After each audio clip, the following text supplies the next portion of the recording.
Indian National Congress जो है ये 11 सालों से इलेक्शन क्यों हार रही है? 3 इलेक्शन हार चुके हैं बेसिकली ये लोग। क्यों हार रही है? मेरे को तो उसके 2 ही रीजन समझ में आते हैं। पहला रीजन राहुल गांधी। भले ही पार्टी का प्रेसिडेंट कोई और हो भी, लेकिन ऑपोजिशन का फेस, पार्टी का फेस राहुल गांधी ही है।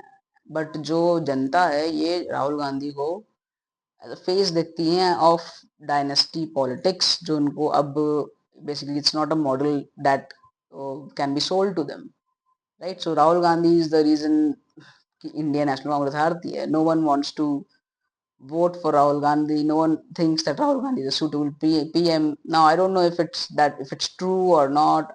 I don't know if he's qualified or not. But लोगों का परसेप्शन यही है। एंड सेकंड रीजन इज कि कांग्रेस का कोई वैल्यू प्रपोजिशन नहीं है कि वो क्या वैल्यू दे रहे हैं। Now parties like BJP, parties like आम आदमी पार्टी, इनका एक यूनिक वैल्यू प्रपोजिशन बना हुआ है। आम आदमी पार्टी का क्या है कि हम आपको बेसिकली हेल्थ केयर देंगे, राइट? मोहल्ला क्लिनिक्स खुलवाएंगे, जो उन्होंने करा भी है।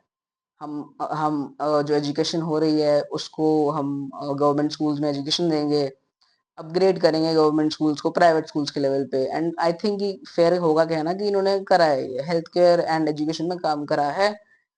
एंड फिर उनका वैल्यू एडिशन यहाँ पे भी आ गया कि हम इलेक्ट्रिसिटी, वाटर, ये जो बेसिक चीजें हैं उस पे आप लोगों को बहुत ज्यादा पैसा नहीं देना पड़ेगा। जो आम आदमी है उसको पैसा ज्यादा नहीं देना पड़ेगा।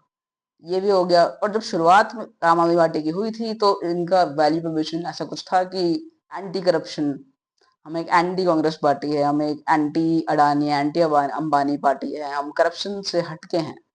तो ये उनका वैल्यू प्रोपोजिशन था। अब बीजेपी का वैल्यू प्रोपोजिशन भी है, चाहे कैसा भी हो, लेकिन है नेशनलिज्म, राइट? हम एक नेशनलिस्ट पार्टी हैं, हम डरते नहीं हैं, हम स्ट्राइक कर देते हैं दुश्मन पे, ऑपरेशन सिंदूर, राइट? उरी सर्जिकल स्ट्राइक, हम नेशनलिस्ट हैं, हम डरते नहीं, हम पीछे नहीं हटते हैं।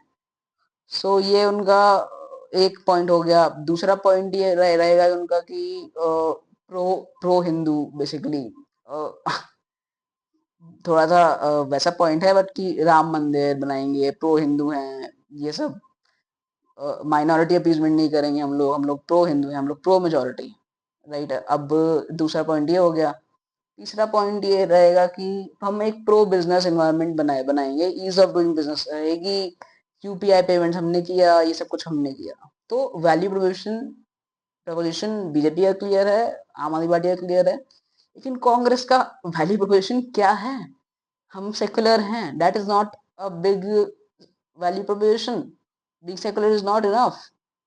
हम सेकुलर हैं, हम लिबरल हैं, हमारी लिबरल वैल्यूज हैं, हम टॉलरेंट हैं। These three value propositions are not enough for 2025। आपका 10 साल का विजन क्या है? अब जब मोदी जी आए थे 2014 में, तो उन्होंने एक विजन भेजा था कि हम 10 साल, 11 साल में, 15 साल में एक बुलेट ट्रेन लेके आएंगे इंडिया में।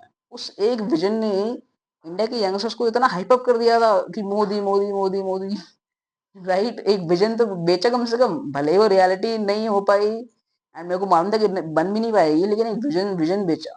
राहुल गांधी जी क्या विजन बेच रहे हैं?